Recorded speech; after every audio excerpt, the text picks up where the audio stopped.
Hello my dear students, welcome you all to my YouTube channel A Mohammad Study Circle. आज के इस video में हम लोग New Gems English Reader class 7 से चैप्टर नंबर 21 पढ़ने जा रहे हैं, जिसका टाइटल है the Nightingale and the glow-worm, बुलबुल और एक जुगनू। तो चलिए इस पोएम को पढ़ते हैं और इसके लाइन बाय लाइन मीनिंग को समझने की कोशिश करते हैं। तो मेरे प्यारे बच्चों, इससे पहले कि हम लोग इस पोएम को पढ़ें और इसकी मीनिंग को समझें, हमें सबसे पहले हमारे ऑथर विलियम काउपर के बारे में थोड़ा बहुत इन्फॉर्मेशन गैदर कर लेना चाहिए, जिन्होंने इस खूबसूरत से पोएम को लिखा है। यहाँ पर बताया गया है कि विलियम काउपर 1731 में पैदा हुए थे और इनकी मृत्यु सन 1800 ईस्वी में हो गई थी। ये इंग्लैंड में पैदा हुए थे और ये अपने ज़माने के सबसे लोकप्रिय कवियों में से एक थे। और बताया गया है कि 18वीं शताब्दी में 18th सेंचुरी में नेचर के ऊपर, प्रकृति के ऊपर जो पोइट्री लिखी जाती थी, उसके दशा और उसकी दिशा को इन्होंने बिल्कुल बदल के रख दिया था। मतलब 18वीं शताब्दी में इनसे पहले नेचर के ऊपर जिस प्रकार के पोइट्री लिखे जाते थे, नेचर के ऊपर, प्रकृति के ऊपर जिस प्रकार के पोएम्स लिखे जाते थे, उसको इन्होंने पूरी तरीके से बदल दिया। क्योंकि ये इंग्लैंड के जो कंट्री साइड है, इंग्लैंड के जो ग्रामीण इलाके हैं, उनके रोज़मर्रा की ज़िंदगी के बारे में ये लिखा करते थे और ग्रामीण इलाकों की जो सीन्स है, वहाँ के जो दृश्य हैं, उनके बारे में इन्होंने बहुत सारा अपनी पोइट्री में लिखा है। और इस तरह से इन्होंने पोइट्री लिखने के तरीके को बिल्कुल बदल करके रख दिया था। आगे बताया गया है कि सैमुअल टेलर कोलरिज ने इनको अपने ज़माने का सबसे बेस्ट कवि कहा था, अपने ज़माने का सबसे बेस्ट पोएट कहा था। और विलियम वर्ड्सवर्थ, जो कि अपने आप में एक बहुत बड़े पोएट थे, जो कि अपने आप में एक बहुत बड़े कवि थे, और ये भी नेचर के ऊपर, प्रकृति के ऊपर बहुत सारे पोएम्स विलियम वर्ड्सवर्थ ने लिखा है। और विलियम वर्ड्सवर्थ के बहुत सारे पोइट्री को, इनके बहुत सारे पोएम्स को आपने पढ़ा भी होगा, और मैंने कई सारे विलियम वर्ड्सवर्थ के पोइट्री को अपने चैनल पे अपलोड भी किया है। तो इन्होंने ख़ास तौर पर विलियम काउपर का एक पोएम है जिसका नाम है यार्डली ओक, उसकी उन्होंने बहुत सारी प्रशंसा की थी, उसकी बहुत सारी सराहना की थी। आगे बताया गया है कि इंग्लिश लैंग्वेज के one of the best letter writers में से एक माना जाता है विलियम काउपर को। ये सबसे सर्वश्रेष्ठ इंग्लिश लेटर राइटर्स में से एक थे। और इन्होंने कुछ भजन भी लिखे हैं। यहाँ पे हिम्स, HYMNS, हिम्स को हम लोग हिंदी में भजन कहते हैं। भजन क्या होता है? तो जो भजन कीर्तन हम लोग देखते हैं या जो भजन कीर्तन हम लोग सुनते हैं, तो भजन हम लोग उसको कहते हैं, उस तरह के गानों को कहते हैं जो रिलीजियस होते हैं, जो धार्मिक होते हैं। तो इनका एक हिम है जिसका नाम है God moves in a mysterious way, कि भगवान का जो चीज़ें करने का तरीका है, भगवान चीज़ों को जो करते हैं वो बहुत ही मिस्टीरियस वे में करते हैं, जो बहुत ही रहस्यमयी तरीके से करते हैं। और रिव्यूड टिल डेट बताया गया है कि ये जो इनका भजन है God moves in a mysterious way, इसको आज तक लोगों के बीच में बहुत ही लोकप्रिय है और इसे आज तक लोग अपने पूजा में, अपने प्रार्थना में, अपने पाठ में इसे याद करते हैं और इसे गाते हैं और भगवान से दुआ करते हैं, भगवान से प्रार्थना करते हैं। ठीक है, तो ये रहा एक छोटा सा इन्फॉर्मेशन हमारे ऑथर विलियम काउपर के बारे में। अब हम लोग अपनी पोइट्री को पढ़ेंगे और इसके लाइन बाय लाइन मीनिंग को समझने की कोशिश करेंगे। अ Nightingale that all day long had cheered the village with his song, बताया गया है कि एक बुलबुल जिसने सारा दिन गाना गाया था और अपने मधुर संगीत से गाँव को खुश किया था। एक नाइटिंगेल है, एक बर्ड है जो सारा दिन गीत गाता रहता है और अपने मधुर संगीत से गाँव को और गाँव वालों को खुश रखता है।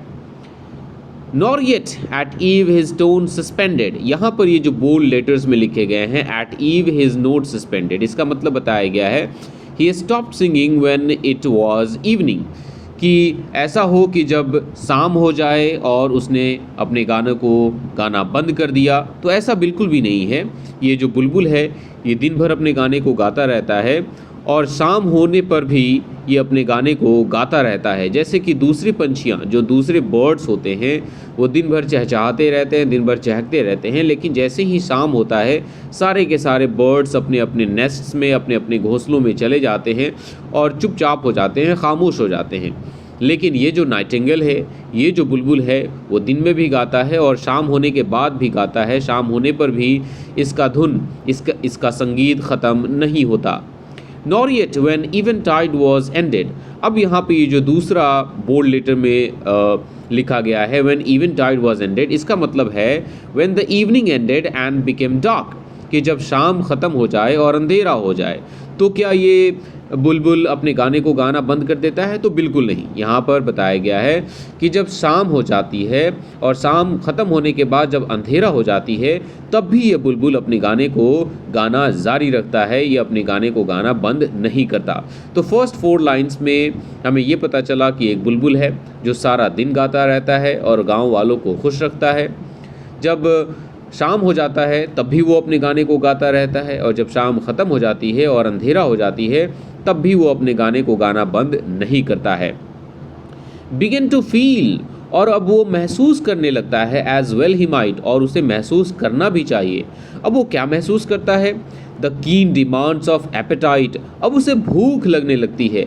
वो भूख को महसूस कर रहा होता है क्योंकि उसने सारा दिन गीत गाया है, उसने शाम में भी गाना गाया है, अंधेरा होने पर भी वो अभी तक गा रहा है और गाते गाते वो थक गया है और अब उसे भूख लग गई है, उसे कुछ ना कुछ अब खाना है। When looking eagerly around, और जब उसे भूख लगती है तो अपनी भूख को मिटाने के लिए वो अपने आसपास चारों तरफ बहुत ही उत्सुक होकर, बहुत ही ईगर होकर अपने चारों तरफ खाने को तलाशता है। लेकिन उसे अपने आसपास चारों तरफ कुछ भी दिखाई नहीं देता है। He spied far off upon the ground a something shining in the dark, इसलिए वो थोड़ा सा दूर अपनी नज़रों को दौड़ाता है और उसे ज़मीन पर, उसे ग्राउंड पर कुछ एक चीज़ चमकता हुआ एक शाइनिंग चीज़ दिखाई देता है। तो उसे दूर एक चमकती हुई चीज़ दिखाई देती है।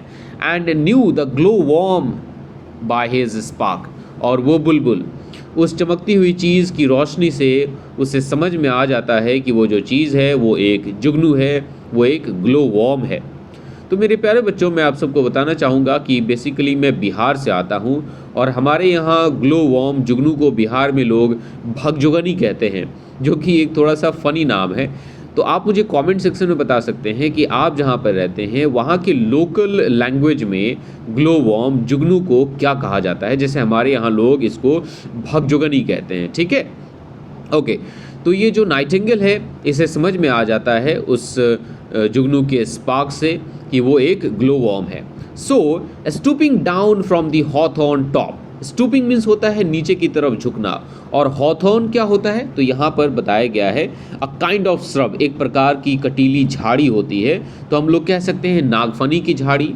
तो ये जो बर्ड है, ये जो नाइटिंगेल है, वो नागफनी की झाड़ी पे बैठा हुआ है और वहीं से नीचे की तरफ झुकता है। He thought to put him in his crop, और वो नाइटिंगेल, वो बुलबुल चाहता है कि वह उस जुगनू को अपनी चोंच से उठाकर अपने पेट में डाल ले। यहाँ पर क्रॉप कहने का मतलब है उसका पेट। तो क्योंकि वो भूखा है इसलिए वो चाहता है कि वो उस जुगनू को अपने पेट में डाल ले, जिससे कि उसका भूख ख़त्म हो जाए, उसका भूख मिट जाए और फिर से वो अपने गाने को गाना शुरू कर दे। The worm aware of his intent, लेकिन वो जो जुगनू था वो भी उस बुलबुल के इरादों को जानता था, उसकी नीयत को जानता था कि ये बुलबुल, ये बर्ड उसके पास क्या करने के लिए आया है। वो जानता था कि वो उसका शिकार करने के लिए आया है, उसे खाने के लिए आया है। हैरिंग्ड हिम, इसको हम लोग पढ़ेंगे हैरिंग्ड हिम। हैरिंग्ड हिम का क्या मतलब होता है? यहाँ पर बताया गया क्वेश्चनड हिम, उससे सवाल पूछना। राइट एलिगेंट, तो मेरे प्यारे बच्चों एलिगेंट कहने का मतलब होता है एक अच्छा स्पीकर। अगर आप एलिगेंट हैं मतलब आप एक अच्छे स्पीकर हैं, आप लोगों के बीच में बेधड़क बेझिझक बोल सकते हैं, बिना डरे, बिना शर्माए, बिना झिझक के आप लगातार बोल सकते हैं। तो अगर कोई ऐसा इंसान है जो पब्लिक के बीच, लोगों के गैदरिंग के बीच बोल सकता है और उसके बोलने में इतना ताकत है कि वो लोगों को अपनी बातों में उलझा सकता है, कोई ऐसा इंसान जिसको बोलने का इतना अच्छा सलीका हो, इतना अच्छा हैबिट हो और बोलने का इतना ज़बरदस्त तरीका हो कि वो लोगों को अपनी बातों से बहला सकता है, फुसला सकता है, तो उस तरह के इंसान को हम लोग एलिगेंट कहते हैं। और ये जो हमारा जुगनू है वो भी एक अच्छा स्पीकर है, लोगों को अपने बातों में बहला सकता है, फुसला सकता है। इसलिए वो जानता है कि अगर वो ऐसा नहीं करेगा, वो इस बुलबुल को अपनी बातों में उलझाएगा नहीं, अपनी बातों से उसे बहलाएगा फुसलाएगा नहीं, तो वो एक ही बाइट में उसे अपना डिनर बना लेगा और इस जुगनू का टाएं टाएं फिस हो जाएगा, इसका खेल ख़त्म हो जाएगा। इसलिए उसने उस बुलबुल से सवाल किया, और सवाल करने का ये जो वर्ड है हैरिंग्ड हिम, इसका मतलब होता है सवाल करना। Did you admire my lamp, did you admire my lamp, quoth he, quoth कहने का मतलब होता है कहना। तो उस जुगनू ने उस बुलबुल से कहा कि क्या तुम मेरे लैम्प को, क्या तुम मेरी रोशनी को एडमायर करते हो, क्या तुम मेरी इस रोशनी की प्रशंसा करते हो जो मेरे अंदर से निकलती है। As much as I your minstrelsy, और जितना कि मिन्स्ट्रेल्सी कहने का मतलब क्या होता है, यहाँ पर बताया गया है सिंगिंग, कि जितना कि मैं तुम्हारे गाने को एडमायर करता हूँ, जितना कि मैं तुम्हारे गाना गाने की प्रशंसा करता हूँ, क्या तुम उतना ही मेरे रोशनी को एडमायर करते हो, क्या तुम उतना ही मेरे रोशनी की प्रशंसा करते हो। तो ये सवाल उस जुगनू ने पूछा उस बुलबुल से, उस नाइटिंगेल से। You would abhor to do me wrong, और अगर तुम मेरे साथ कुछ भी गलत करते हो तो मैं कहूँगा कि तुम ऐसा नहीं करना चाहोगे, तुम मेरे साथ कुछ भी गलत करना नहीं चाहोगे। कौन कहता है, ये जुगनू कहता है उस नाइटिंगेल से, उस बर्ड से। As much as I to spoil your song, और तुम ये भी बिल्कुल नहीं चाहोगे कि मैं तुम्हारे गाने को क्या कर दूँ, स्पॉयल कर दूँ, तुम्हारे गाने को बिगाड़ दूँ। तो जितना कि तुम मेरे इस रोशनी को ख़त्म करना नहीं चाहोगे, जितना कि तुम मुझे डिस्टर्ब नहीं करना चाहोगे, उतना ही मैं तुम्हें तुम्हारे गानों को डिस्टर्ब करना नहीं चाहूँगा, तुम्हारे गाने को बिगाड़ना नहीं चाहूँगा। फॉर ट्वाज, ये देखो TWAS, ट्वाज कहने का मतलब ये इट वाज का शॉर्ट फॉर्म है। For ट्वाज the self same power divine, क्योंकि हम दोनों को जिसने बनाया है, हम दोनों का जो क्रिएटर है वो एक ही अल्लाह है, एक ही ईश्वर है, एक ही भगवान है।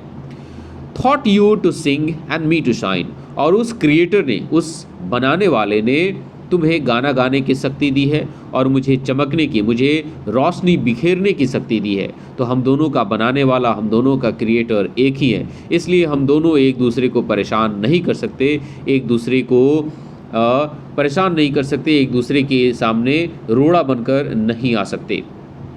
That you with music I with light, और हमारे बनाने वाले ने तुम्हें गाना गाने की शक्ति दी है, तुम्हें म्यूज़िक दी है और तुम्हें संगीत दी है और मुझे लाइट दी है, मुझे रोशनी दी है। Might beautify and cheer the night, और ये हम दोनों की जो कैपेबिलिटीज़ हैं और ये हम दोनों की जो क्षमता है, तुम्हारे गाना गाने की क्षमता और मेरे रोशनी बिखेरने की क्षमता, हम दोनों मिल करके एक रात को रंगीन, एक रात को चीयरफुल, एक रात को खुशमिजाज और खूबसूरत बना सकते हैं। तुम गाना गाओ और मैं चारों तरफ रोशनी बिखेरूं और इस तरह से रात खूबसूरत हो सकती है। The songster heard his short oration, songster किसे कहते हैं, गाना गाने वाले को। तो यहाँ पर नाइटिंगेल को सॉन्गस्टर बोला गया है। तो उस गाना गाने वाले बुलबुल ने उस छोटे से उस जुगनू के उस छोटे से भाषण को सुना। ऑरेशन किसे कहते हैं, एक स्पीच को, एक फॉर्मल स्पीच को हम लोग ऑरेशन कहते हैं। तो उस गाना गाने वाले ने जुगनू के उस छोटे से भाषण को सुना जो कि उसने बुलबुल के सामने दिया था। And warbling out his approbation, warbling out his approbation, इसका क्या मतलब होता है, singing out of his praise admiration, किसी की तारीफ करना, किसी की प्रशंसा करना।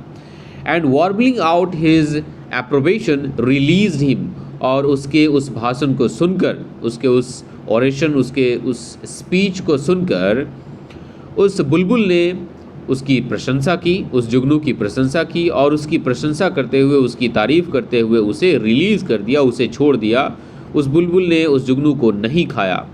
एज माई स्टोरी टेल्स, जैसा कि मेरे इस स्टोरी में बताया गया है। कौन कहते हैं, विलियम काउपर कहते हैं। And found a supper somewhere else, supper कहने का मतलब होता है डिनर। और जब उस बुलबुल ने उस जुगनू को नहीं खाया, उसे छोड़ दिया, तो उसे अपनी भूख मिटाने के लिए कहीं और जाना पड़ा और उसने कहीं और जाकर अपना डिनर हासिल किया और उसने अपनी प्यास, अपनी भूख को मिटाई।